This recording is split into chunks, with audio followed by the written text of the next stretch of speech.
وقتی که خدای تعالی رحمت عالمیان محمد مصطفی صلی الله علیه و سلم رو با کتاب آسمانی قرآن مجهز از برای نجات بنی بشر فرستاد، مردم نفسی تازه گرفتند، قامت مردم راست شد، مردم آرام شدند. وقتی که قانون حقوق بشر، قبل از این قانونهای حقوق بشر ما اعلامیه حقوق بشر داریم، سال 1948 در نظر دارم، سازمان ملل متحد قبول کرده است، فخر میکنیم. اعلامیه حقوق بشر 1432 سال قبل از این از جانب پروردگار اعلان شد. یا ایها الناس انا خلقناکم ذکرا و انثی. ای مردم، ما شما را مرد زن خلق کردیم. یا ایها الناس انا خلقناکم من نفس واحده. ای مردم، ما شما را از یک آدم به دنیا آوردگیم. و جعلناکم شعوبا و قبائل لتعارفوا. ما شما را به قوم و ملت ها به او خاطر تقسیم کردیم، زبان های مختلف برای آن به شما دادیم تا اینکه همدیگر را بشناسید و خدا را بشناسید و با همدیگر در خیر احسان و در عبادت خدا مسابقات داشته باشید. ان اکرمکم عند الله اتقاکم. بدرسته که مکرم ترین شما، عزیزترین شما، با حرمت با احترام ترین شما نزد پروردگار متقیای شما هست. کسی نسبت کسی فضل ندارد مگر به تقوا. انا اعلامیه آزادی و حقوق بشر که از جانب پروردگار انتشار یافت و انتشار دهنده آن رحمت عالمیان محمد مصطفی صلی الله علیه و سلم است. پس میشود که این انسان این شخصیت بزرگ دوست نداری. سبحان الله. مرگ کسی که این شخصیت بزرگ دوست نمیدارد. اما دوستداری سری دستکی نه. دوستداری باید دوستداری واقعی باشد، دوستداری صدقی باشد. باور کنه قسم به خدا اکثر ما و شما، اکثریت کل ما و شما جان ما او طرف استاد، مال و ثروت من از محمد صلی الله علیه و سلم بیشتر دوست می‌داریم. این یقینه. النبی اولی بالمؤمنین من انفسهم. خداوند در قرآن می‌فرماید محمد صلی الله علیه و سلم برای مسلمانان از جان‌هاشو عزیزتر است. کجای جان کجا میره؟ وظیفه و منصب اون از محمد دوستتر می‌داریم، مال و ثروت من از محمد دوستتر می‌داریم، خانه و در و ماشین من از محمد صلی الله علیه و سلم دوستتر می‌داریم. این امروز احوال ما. عمر فاروق رضی الله عنه بار در نزد حضرت صلی الله علیه و سلم نشسته بود. راوی حدیث عبدالله ابن هشام روایت میکند که حتی دست مبارک رسول الله صلی الله علیه و سلم به دست گرفته بود.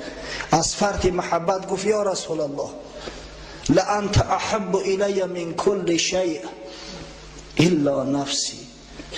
ای حبیب خدا، ترا گفت از تمام اشیا بیشتر دوست می‌دارم، از همه چیز مگر از جانم. شاید همه جانم برام عزیزتر باشد. دیگر از زن فرزند، از پدر مادر، از خانه و در، از تمام دنیا تو برای من عزیزتر هستی.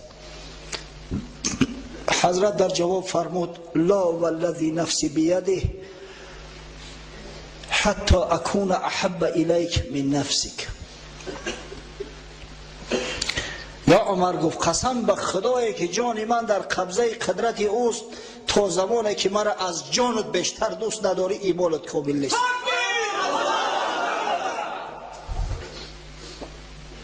مرحمت میزان محبت. حضرت عمر اندیشه کرد که عمر آخه تو کی بدی و کی شدی؟ به شرافتی که خدا شناس شدی، به شرافتی که خدا پرست شدی، به شرافتی که الله ذوالجلال که خالق کل کائنات است تو را تعریف میکنه رضی الله عنهم و رضوا عنه. خداوند میگه از اینا راضی شده است. تو را کی وعده جنت داد در وقت زنده بدنت؟ و اگر محمد که نمیشید مثل من عمرها در نیم جزیره عربستان 10,000 بدن، در دنیا میلیون ها.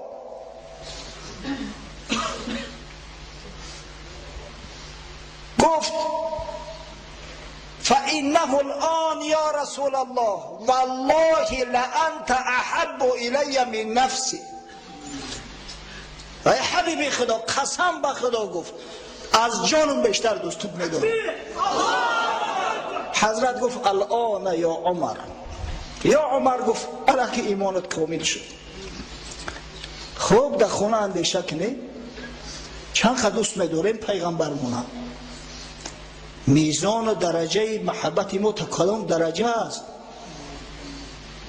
یک سنجش کنی خودتونه، بعد میفهمه که تو کدام درجه راست قول هستید یا دروغگو. متاسفانه شخصایی که دعوای محبت میکنن اما در اصل دروغگوی بیش نیستن در جامعه زیاد هستند. شخصایی که دعوای عشق محبت میکنن در صورتی که فرسخها دور هستند از عشق محبت محمدی و شریعت غرای او در جامعه خیلی و خیلی زیاد هستند. حضرت مولوی در مثنوی شریف قصه میکنند. عاشق بوده است در ایام پیش، عاشق بوده است در ایام پیش، پاسدار عهد اندر عهد خیش. گفت روز یاری او کم شب بیا، که بپختم بحری تو من لوبیا. یک عاشق به دست زمانهای پیش یک معشوقه هم داشت است. یک روز معشوقه پیغامش میته که شو بیا، میگه برای تر طعام آماده کردگیم. در خلوت هر دو ما میشینیم چقچق میکنیم، صحبت میکنیم، وصال میرانیم. در فلان حجره نشین تا نیمه شب، تا بیایم نیمه شب من بی طلب. بدرا گفت فلان حجره در منتظر من شو، همین نیمی شب کشد انشالله من خودم بیام به دعوت. اندران حجره نشستان سوگوار، بر امید وعده آن یار غار. در حجره شیشت عاشق، عاشقی سری دستکی به دست، عاشق شهوت نباشه، عاشق حقیقی را خواه میبرد. کرمک سرش اما خوابش برد. بعد نصف اللیل آمد یاری او، صادق الوعد آن مه و دلداری او.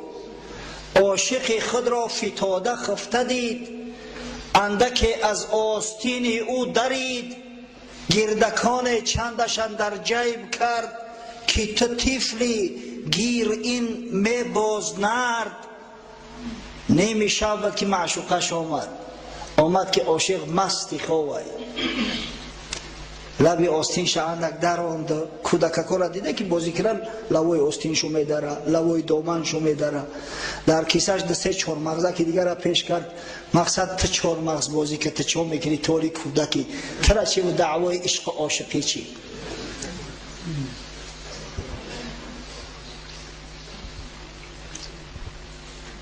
شان سحر عاشق از خواب برجهید، آستین و گردکانها را بدید. گفت شاهی ما هم از صدق و وفاست، آنچه بر ما میرسد آن هم ز ماست. سحر از خواب خیست، دید لبی آستین کندگی، کیسهش در دست انداخت که 4 مغز برمد. سبحان الله، گفت یاری ما واقعا صدق و وفا است. هر بلایی که به سر میآید از دست خودمون، وای به حال ما. همین بر ما هم هر بلایی که میآید، خود در این سرزمین باشه، خود در عالم اسلام باشه، همه از دست خود ما است که دعواهای دروغین داریم، محبتی بر دروغ داریم. دعوا واهمه و زیاد است، اما در حقیقت اگر ببینیم محبت محبت حقیقی نیست. انشالله اگر این محبت حقیقی شود عالم گلستان می شود. اگر این محبت حقیقی شود، او سیادت قیادت را که خدای تعالی برای اصحاب بزرگوار حبیبش محمد صلی الله علیه و سلم به تابعان این ملت، به تبع تابعین، به دیگر بزرگا هدیه کرد که مدت 5 عصر 6 عصر پیشگام بدن، پیشتاز بدن، شهسواری میدان تمدن بشری بدن. پروردگار باز از سر نو به این ملت عطا میکنند. پروردگارا میل محبت حبیبت محمد صلی الله علیه و سلم در قلبم جا کن. خداوند مساعدت فرما که محبت و محبت حقیقی باشد، نه محبت بر دروغ. پروردگارا ماه مولود حبیبت محمد صلی الله علیه و سلم را از برای امتی صائم قائم، از برای امتی بعار و بناموس، از برای امتی محب مبارک گردان. و خداوند فردا روز قیامت همراه حبیب محمد صلی الله علیه و سلم و دوستان محبان او، اهل این سرزمین، اهل این مکان، اهل این مسجد محشور گردان. ربنا افتح بیننا و بین قومنا بالحق و انت خیر الفاتحین برحمتك یا الرحمن الرحیم.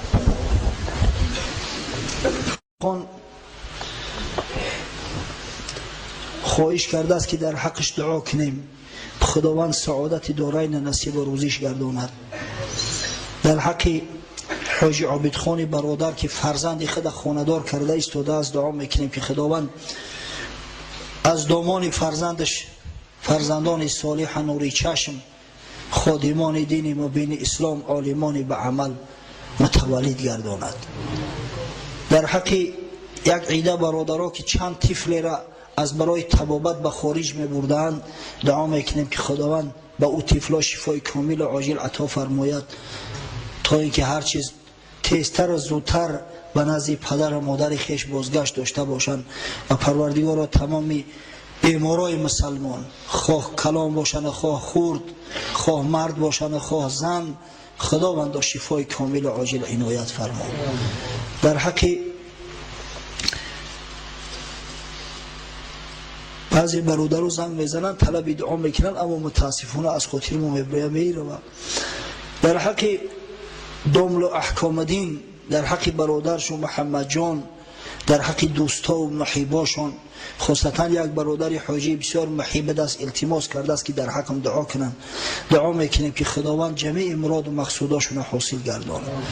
و تمام عزیزایی را که امروز به خاطر شنیدن امر به معروف و نهی از منکر برای ادای نماز جمعه فریضه الهی به این مسجد تشریف آورده اند، خاصتا حضراتی را که مهمانای ما هستند، خودمشان اولا خیر مقدم میگوییم و بعدا از درگاه خداوند متعال ذوالجلال تمنای آن را داریم که پروردگار فردا روز قیامت ما را همراه حشر گردانی و خداوند به جمال به مثال حبیبت محمد صلی الله علیه و سلم رسانی و پروردگار مسلمان نگهمان داری، مسلمان بمیرانی ما را و فردا روز قیامت همراه مسلمانان محشور سازی.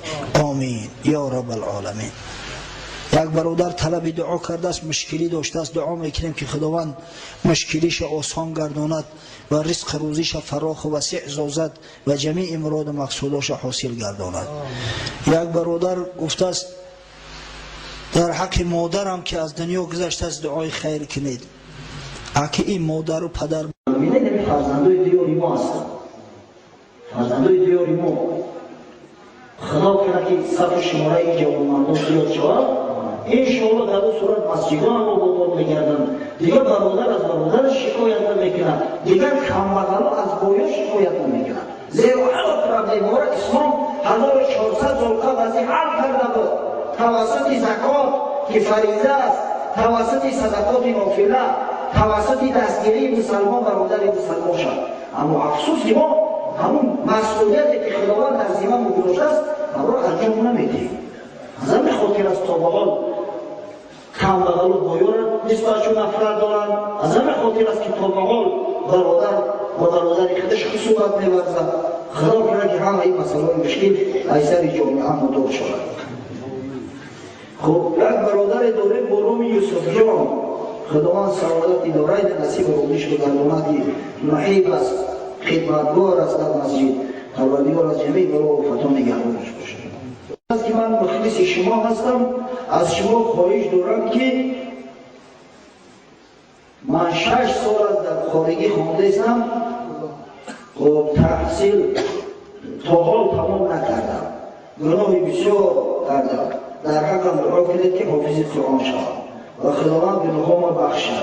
در حق استادم، در حق پسر استادم، در حق برادرم و در حق خودم دست جوانانه دعا کنید خشم و معولا اول در حق استاد فرزند استاد طلبی دعا کرده است بعد در حقیقت انشاءالله خدای بزرگ هدایتت میکنه نور معرفت علم در صدر و در سینت بیدار میکنه که انشاءالله در مدت یک سال خدمت تمام شد. اما حقیقتا بچه‌های عزیز از این معصیت هست نگذاری زمان بسیار زمان فساد در راه میروی زنهای سرلیش میبرنده کوشش کنی به همون نظر ناندازی از برای خدا چی میکن؟ نظر میاندازی شیطان وسوسه میکنه. پیغمبر خدا صلی الله علیه و سلم میگه این نظر کردن یک سهم است از سهام شیطان که مسمومه از زهرناک است آدم گمراه میکنه.